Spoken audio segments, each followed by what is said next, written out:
the Glock works. As the trigger is pulled, the trigger bar pulls the firing pin back.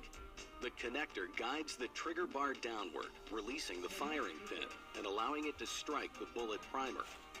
The expanding gases from the powder charge propel the bullet out of the barrel. The recoil forces the slide back, unlocking the barrel as it tilts downward and allows the extractor to remove the spent cartridge from the chamber. As the cartridge case is fully extracted, it comes into contact with the ejector and is forcefully ejected from the firearm. As the slide moves forward, the bottom rail of the slide strips a new cartridge from the magazine and pushes it up the ramp of the barrel and into the chamber.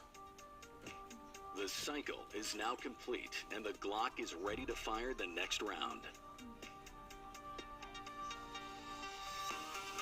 As the slide moves back, the hook on the connector is forced inward. This allows the trigger bar to move upward. As the slide returns forward, the trigger bar is then able to retain the firing pin. Releasing the trigger allows the connector to move back into place, again enabling the downward movement of the trigger bar.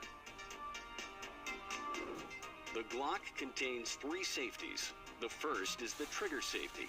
The trigger cannot be pulled back unless the safety is engaged, allowing it to move past the frame. The second is the firing pin safety.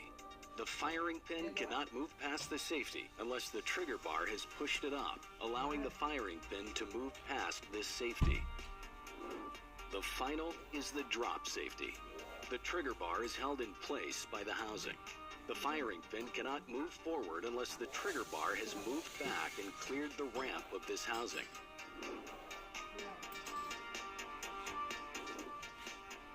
The inside of the barrel contains polygonal rifling.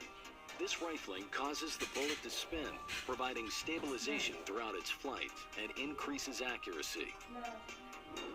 Cartridges are fed into the firearm via a spring inside the magazine.